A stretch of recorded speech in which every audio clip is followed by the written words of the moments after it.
25 ಅಡಿ ಆಳ ತೆಗೆದಿದ್ದಾರೆ.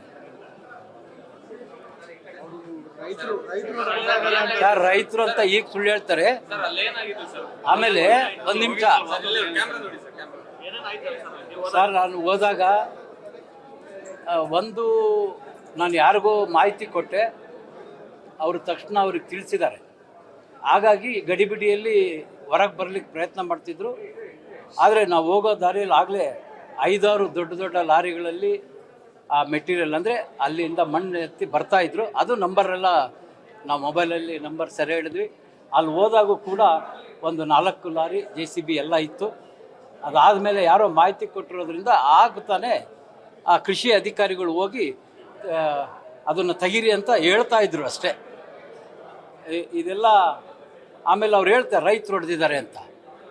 ನೋಡಿ, ಸಾಯಿಲ್ ಟೆಸ್ಟ್ ಮಾಡ್ಬೋದು, ಅಲ್ಲಿರ್ತಕ್ಕಂಥ ಮಣ್ಣು ಅದು ಎಲ್ಲಿದೆ ಅಂತಲೂ ನಾನು ಹೇಳ್ತೀನಿ. ಆ ಮಣ್ಣು ಅವರು ಪರೀಕ್ಷೆ ಮಾಡಿದರೆ ಗೊತ್ತಾಗತ್ತೆ. ಅವ್ರು ಏನೇ ಹೇಳಲಿ. ಆಮೇಲೆ ಇದುವರೆಗೂ ರೈತರಿಗೆ ಒಂದು ಪುಟ್ಟಿ ಬಿಟ್ಟಿಲ್ಲ ತೆಗಿಲಿಕ್ಕೆ. ಇದು ರೈತರದ್ದಲ್ಲ, ಇದು ಶ್ರೀಮಂತರಿಗೋಸ್ಕರ ಅವರ ಆಸ್ತಿಯನ್ನು ಸಮದಟ್ಟು ಮಾಡ್ಕೊಳ್ಳಿಕ್ಕೆ ಹೋಗಿರ್ತಕ್ಕಂಥದ್ದು. ಸುಮಾರು 4-5 ಸಾವಿರ ಲಾರಿಗಳಷ್ಟು ಆ ಒಂದು ಸ್ಥಳದಲ್ಲಿ ತುಂಬಿರ್ತಕ್ಕಂಥದ್ದು ಸಾಕ್ಷಿ ಇದೆ. ತಾವು ಕೂಡ ಅಲ್ಲೇ 2 ದಿನ ಕಾರ್ಯಕ್ರಮದಲ್ಲಿ ನೋಡಿದ್ದೀರಾ, ನಿಮಗೂ ಗೊತ್ತಿದೆ. ಅದು ಗೊತ್ತಿಲ್ಲ, ನಾನು ಅಲ್ಲಿ ಹೋಗಿಲ್ಲ.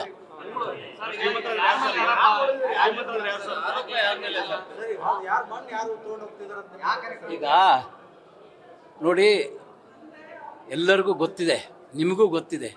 ನಮ್ಮ ಬಾಯಿಂದಲೇ ಯಾಕೆ ಎಲ್ಲದೂ ಬಿಡಿಸ್ತೀರಿ? ನಾವು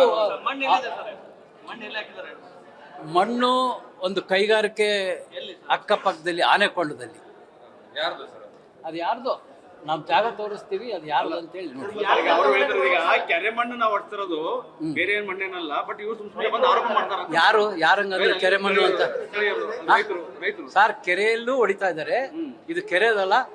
ನಾನು ನೇರವಾಗಿ ಕೃಷಿ ಇಲಾಖೆಗೆ ಸೇರಿರ್ತಕ್ಕಂಥ ಅವರ ಒಂದು ಆವರಣದಲ್ಲಿ ಇವರು ಎತ್ತಾ ಇದ್ದಾರೆ. ಈಗೂ ಅಲ್ಲಿ ಸಾಕ್ಷಿ ಇದೆ, ಬೇಕಾದ್ರೆ ತಾವು ಬರ್ಬೋದು, ತಮ್ಮನ್ನು ಕರ್ಕೊಂಡು. ಇಡೀ ರಾಜ್ಯದಲ್ಲಿ ಕಳ್ತನ ಮಾಡೋದು, ದೇಶದಲ್ಲಿ ಎಲ್ಲೇ ಕಳ್ತನ ಮಾಡಿದ್ರು ಕಳ್ಳ ಅಂತ ಹೇಳಲಿಕ್ಕೆ ಹರಿಹರ, ದಾವಣಗೆರೆ ಅಂತೇಳಿ ಸಾಮಾನ್ಯ ಪ್ರಜೆ ಕೂಡ ಪ್ರಶ್ನೆ ಮಾಡ್ಬೋದು. ಯಾಕೆ ಹರಿಹರ ಶಾಸಕ ಅವ್ರು ಯಾರ್ರಿ? ಅವ್ರು ಹೇಳಲಿರಿ, ಅವ್ರು ಹೇಳಲಿ. ನಮ್ಮ ಕ್ಷೇತ್ರ ಅಲ್ಲ, ದೇಶದಾಗ ಎಲ್ಲೇ ಅನ್ಯಾಯ ಆದರೂ ಕೂಡ ಪ್ರತಿಭಟಿಸೋದು ಆ ಭಾರತೀಯನ ಒಂದು ಕರ್ತವ್ಯ. ಅದು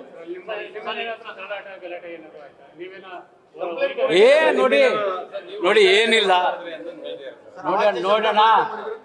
ನೋಡೋಣ ಅವ್ಯಾಖ್ಯ ಶಬ್ದ ಈಗ ಅವ್ರು ರೈತರು ಹುಟ್ಟಿಸ್ಕೊಂಡಿದ್ದಾರೆ.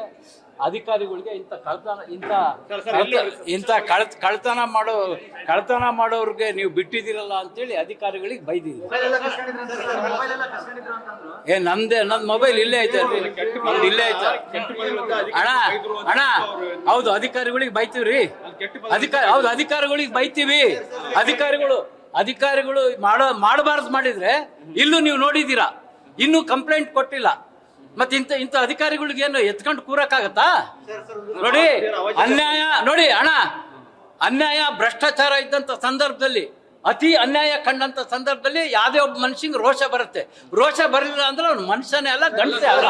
ದಯವಿಟ್ಟು ಹೇಳ್ತೀನಿ ಕೇಳಿ, ಆ ವಿಚಾರ ಬೇಡ. ಯಾರಿಗೆ? ಅಲ್ಲ ರೀ, ಇಲ್ಲಿರೋ ಜಿಲ್ಲಾ DC ಅವ್ರಿಗೆ ಫೋನ್ ಮಾಡಿದ್ದೀನಿ, ಆಮೇಲೆ JD ಫೋನ್ ಮಾಡಿದ್ದೀನಿ. ಆ JD ಇಲ್ಲಿ KDP ಮೀಟಿಂಗಲ್ಲೇ ಮಾತಾಡ್ತಾ ಇದ್ದಿಲ್ಲಲ್ಲ, ನೀವು ಇರಲಿಲ್ಲ, ಯಾರೋ ಇದ್ರು, ಅವ್ರು ನೋಡಿದ್ರಲ್ಲ, ಅವ್ರ ವರ್ತನೆ ನೋಡಿದ್ರಲ್ಲ. ಕೊನೆಗೆ ಕಂಪ್ಲೇಂಟ್ ಕೊಟ್ಟ ಮೇಲೆ ಹಾಗಾದರೆ ಅದು ಕೆರೆ ಆದರೆ ಅದೇಂಗ್ರಿ ಕೃಷಿ ಅಧಿಕಾರಿಗಳು ಕಂಪ್ಲೇಂಟ್ ಕೊಡೋಕ್ಕೆ ಸಾಧ್ಯತೆ ಇದೆ? ಕೆರೆ ಆದ್ರೆ ಎಲ್ಲಾದ್ರೂ ಕೊಡ್ಲಿಕ್ಕೆ ಸಾಧ್ಯತೆ ಇದೆನಾ? ನೋಡಿ, ಸುಮ್ಮನೆ ಏನೇನು ದಯವಿಟ್ಟು ಪ್ರಶ್ನೆ ಕೇಳಬೇಡಿ. ಅದು ಒಂದ್ ನಿಮಿಷ, ಅದು ಕೇಳಿ. ಕೃಷಿ ಇಲಾಖೆಗೆ ಸೇರಿದ ಜಾಗದಲ್ಲಿ ಒಳ್ಳೆ ಮಣ್ಣಿದೆ ಅಂತೇಳಿ ಅವ್ರು ತೆಗೆದುಕೊಂಡೋಗಿದ್ದಾರೆ. ದಯವಿಟ್ಟು ಸ್ವಾಮಿ, 15 ದಿನ 20 ದಿನದ ಕೆಳಗೆ ನೇರವಾಗಿ ನಾನು ಆಪಾದನೆ ಮಾಡಿದ್ದೀನಿ. ಹೌದು ಅವ್ರದ್ದೇ ಅಂತ ಹೇಳಿದ್ದೀನಿ. ಹಾ, ಅಲ್ಲಿ ಗಾಡಿ ವಾಹನಗಳೆಲ್ಲ ಸಿಕ್ಕಿದಾವಲ್ಲ, ಅವ್ರ ಮೇಲೆ ಮಾಡಲಿ ಸ್ವಾಮಿ. ನಂಬರ್ ಎಲ್ಲ ಕೊಟ್ಟಿದ್ದೀವಿ, ಬೇಕಾದ್ರೆ ನಂಬರ್ ಕೊಡ್ತೀವಿ. ಇಲ್ಲ, ನನಗೆ ಅದು ಗಾಡಿಗಳು ಗೊತ್ತು. ಯಾಕೆಂದ್ರೆ ಒಂದ್ ನಿಮಿಷ, ಯಾಕೆಂದ್ರೆ ಪಾಪ ಗಾಡಿ ಬಾಡಿಗೆ ಇರೋರ್ಗು ಪೊಲೀಸರಿಗೆ ತರಿಸ್ಕೊಂಡಿದ್ದಾರೆ. ಅದನ್ನು ಹೇಳ್ತೀನಿ ಕೇಳಿ. ಕೊಡ್ಲಿ ರೀ ಸ್ವಾಮಿ. ಈಗ ನ್ಯಾಯಕ್ಕೋಸ್ಕರ ಹೋರಾಡ್ಬೇಕಾದ್ರೆ ಇಂಥ ದುಡ್ಡು ಕಂಪ್ಲೇಂಟ್ ಕೊಡ್ತಾರೆ. ಈಗಾಗಲೇ ಬೇಕಾದಷ್ಟು ಕೇಸ್ ಇದೆ. ಈ ಕೇಸಿಗೆ ನಾನು ಹೆದರಲ್ಲ, 100 ಕೊಡ್ಲಿ. ಆದ್ರೆ ಮೊದಲೇ ಕಳ್ತನ ಮಾಡಿರ್ತಕ್ಕಂಥದ್ದು ತನಿಖೆಯಾಗಿ ಅವ್ರಿಗೆ ಶಿಕ್ಷೆ ಆಗಲಿ, ನನ್ನ ಮೇಲೆ ಕಂಪ್ಲೇಂಟ್ ಕೊಡ್ಲಿ. ನಾನು ಅದಕ್ಕೆ ತಯಾರಿದ್ದೀನಿ. ಇಲ್ಲ, ಈಗ ಇಲ್ಲಿ ಸದನದಲ್ಲಿ ಜಿಲ್ಲಾಧಿಕಾರಿಗಳ ಮುಂದೆ ಕೊಟ್ಟು ನನಗೆ ಇವತ್ತು ಎಷ್ಟೊತ್ತಿದ್ರು ಕಾಪಿ ಕೊಡ್ತೀವಿ ಅಂದಿದಾರಲ್ಲ. ಇಲ್ಲ, ಇದೆಲ್ಲ ಹಕ್ಕುಚ್ಯುತಿಗೆ ಬರಲ್ಲ ಸರ್. ಇನ್ನೊಂದು ಸರ್